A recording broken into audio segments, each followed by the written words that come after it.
Pertama kalinya dalam sejarah berdirinya Republik Indonesia, duplikat bendera pusaka merah putih dan teks proklamasi dibawa keluar Jakarta lalu diterbangkan ke Ibu Kota Nusantara, Kalimantan Timur. Ya, nantinya duplikat bendera pusaka merah putih akan dikibarkan dan teks proklamasi akan dibacakan di Ibu Kota Nusantara dalam perayaan hari ulang tahun ke-79 Republik Indonesia.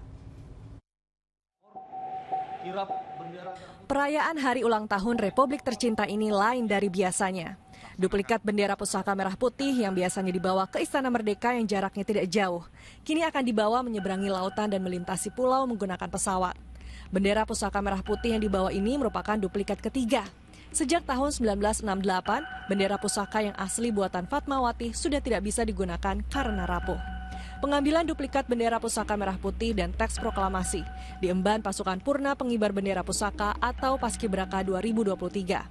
Kepala Sekretariat Presiden yang juga pejabat Gubernur Jakarta memimpin pengambilan duplikat bendera pusaka merah putih dan teks proklamasi di Ruang Kemerdekaan Cawan, Tugu Monas.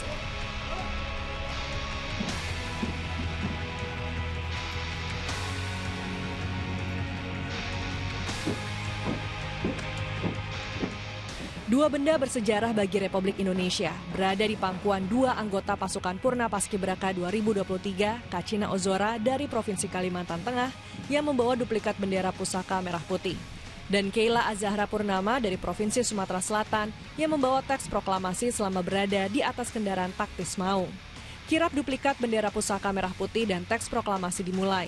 Pasukan berkuda dan marching band mengiringi perjalanan Rantis Maung yang membawa duplikat bendera pusaka merah putih dan teks proklamasi keluar dari Monas, Jakarta Pusat. Setelah melewati Istana Merdeka, kirap akan melewati Jalan Tamrin, Bundaran Hotel Indonesia, Jalan Gatot Subroto, Cawang, dan Lanut Halim Perdana Kusuma, Jakarta Timur. Selama menelusuri jalan menuju Bandara Halim Perdana Kusuma, masyarakat sangat antusias dan sejak pagi hari berdiri di pinggir jalan yang dilalui kirap bendera pusaka merah putih dan teks proklamasi.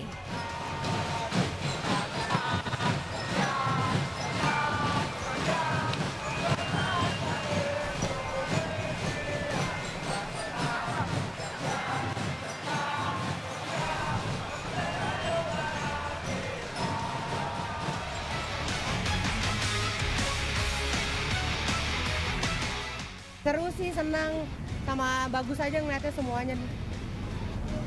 Harapannya ke depan ini gimana buat di ulang tahun Indonesia? Supaya Indonesia tetap maju, sama anti korupsi sih, itu aja. Semaraknya luar biasa, melebihi tahun-tahun yang lalu. Semoga ke depannya semakin jaya lagi untuk Indonesia kita, merdeka selalu. Sampai Lanut Halim Perdana Kusuma, duplikat bendera pusaka dan teks proklamasi dibawa masuk pesawat Boeing 737 TNI AU. Dari Lanut Halim Perdana Kusuma, pesawat Boeing 737 TNI AU terbang menuju Bandara Sultan Haji Muhammad Sulaiman Sepinggan, Balikpapan, Kalimantan Timur.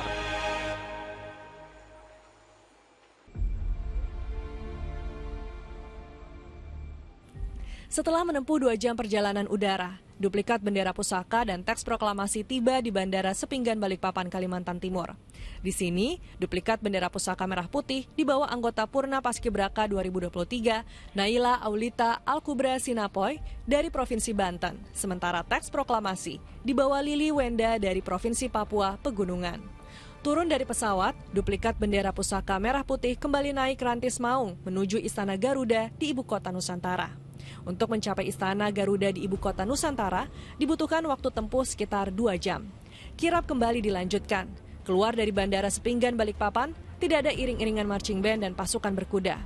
Duplikat bendera pusaka merah putih dan teks proklamasi dibawa rombongan menelusuri jalan protokol Balikpapan.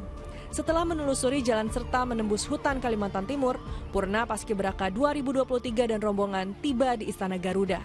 Kepala Sekretariat Presiden Heru Budi Hartono yang juga ikut serta dalam rombongan menerima duplikat bendera pusaka merah putih dan teks proklamasi dan dibawa ke dalam istana untuk disimpan. Duplikat bendera pusaka dan teks proklamasi nantinya akan dikibarkan dan dibaca saat upacara HUT RI 17 Agustus di lapangan Istana Negara di IKN. Tim Liputan 6 SCTV melaporkan.